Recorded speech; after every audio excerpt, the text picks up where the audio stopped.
Computer security issues are constantly changing. I'm talking to Craig Lawson, Senior Security Consultant for IBM in Australia, about the latest trends in computer security and how you can stay ahead of these threats. Craig, amongst the hot topics of 2010, I noticed the emergence of a new term in nearly every conversation: advanced persistent threat. Now, what exactly is this? Advanced persistent threat is not new. It's been circulating in government circles. It's a technology term for basically state-sponsored espionage, but cyber is the vehicle. So advanced persistent threat is just a technique that various states will use against each other, to steal secrets, information, intellectual property. While this has been going on for probably 20 years in government circles, the technologies, the resources behind it are now starting to spill into the commercial sector. So how do these better organised operators who are now threatening businesses differ in their methods of infiltrating computer networks? We think that it's kind of always been there. It's not the larger numbers, but in terms of a technique, what they'll do is they'll take a long and considered approach to footprinting a target. In some cases it's months or even years, so they know exactly who they're going to target, and then they can make the decision on with what, and then once they get that, then the end game is to get the intellectual property or the asset, or control, or look at, or view, that particular asset. So, corporations, you're not dealing with someone who just goes out and does something on a Monday. By the time you see the attack, they've been working on this for months or years, with a steady supply of intel coming in from public resources, search engines, LinkedIn profiles, all these types of things, techniques that they're using for information gathering. And then at the time of launching the attack, it's very, very targeted.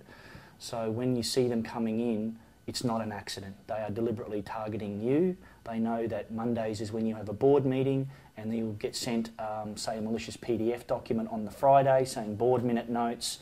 So it's very well timed and it's very well executed to get the end result. You do have your finger on the pulse of internet security with this ongoing tracking of vulnerability disclosures from organisations. So what exactly does this measure? So one thing that X-Force has been doing is we have a section of X-Force that maintain a vulnerability database. We've been doing this for longer than anybody, since the mid-90s, and we basically track, triage and document every publicly disclosed vulnerability. For over 8,000 vendors, 17,000 different products. We have lots of different permutations there to track. And that lets us do genuine threat landscape forecasting. So we started to see the rise of client or web-based vulnerabilities as a big trend 6 or 7 years ago, and that tends to be why we've invested so much time and money in protection mechanisms for those. So in the context of the last 6 months, operating system vulnerabilities are important. You still need to pay attention to them, but that's really not where this story is. I guess the action, for want of a term, is happening on the client. So the device that you touch on a daily basis, whether that's a phone, a laptop, or a PC, or things that run inside a browser, add-ons, media players, document readers, those types of technologies are where the majority of vulnerabilities are being disclosed right now. That being the case, then the next step on is that they tend to be the vulnerabilities that are getting exploited the most often in the last 12 or 18 months. So web applications are a big part of the device. So if you have a vulnerable web application, what we see happening is that people are using things like SQL injection to push malicious content into a web application. So then when the 100,000 people view, insert the name of website here the next day, they in turn then get compromised.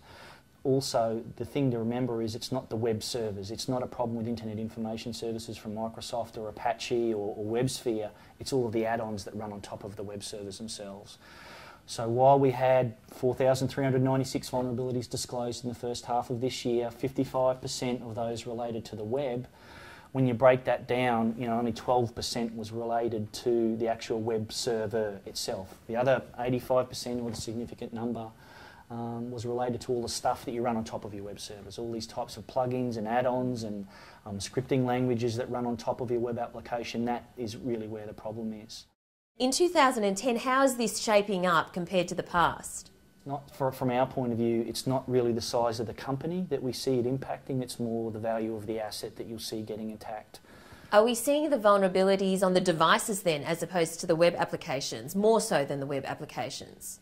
It's really important to talk to them at length about this is the value of the asset, this is what could actually happen to it if this type of thing occurred, and here's the types of measures that you can take.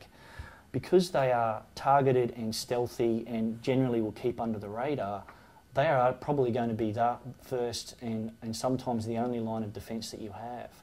So the thing with APTs especially is that the human element is probably the key thing in dealing with it. And we've seen this work successfully time and time again, where if you explain this well, and it's not a difficult thing, that if you get these types of documents or you see these types of things, you need to call someone, because reality is that you should never get that. You shouldn't see that type of document or that period from someone that you don't know or whatever that happens to be.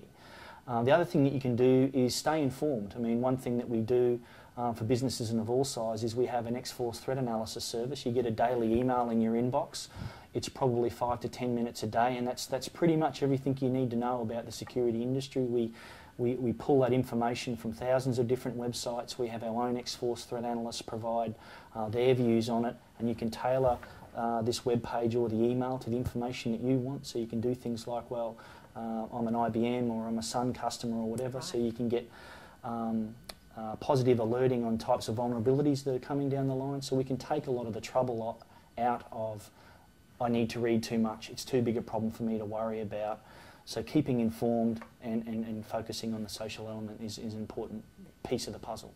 What are the trends in security threats that businesses of all sizes need to be aware of, and what steps can we take to minimise that risk? The biggest risk from your risk posture right now is really, again, where all the vulnerabilities are disclosed are around the client. So things like running the latest version of a web browser, doing something like running 64-bit operating systems for your clients. The latest versions of IE, Firefox and Opera, etc., have a lot of security baked into them now. So companies like Microsoft and Firefox, etc., have done a really good job in the last 2 or 3 years of upgrading their browsers, increasing the security of them, and also the exploitability of them with sandboxing technology and things like that.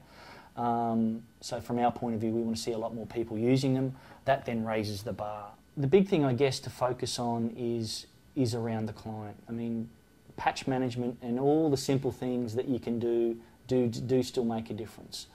So, when was the last time you checked whether you've updated Adobe PDF Reader, for example, like that? So we get onto the client again. So those type of Office, PDF readers, Adobe Flash, those other types of things that you probably use more often than you think on the client are critical components from a security point of view. So there's been a lot of exploitation around malicious PDF files, media players, things like that. They're really important to pay attention to.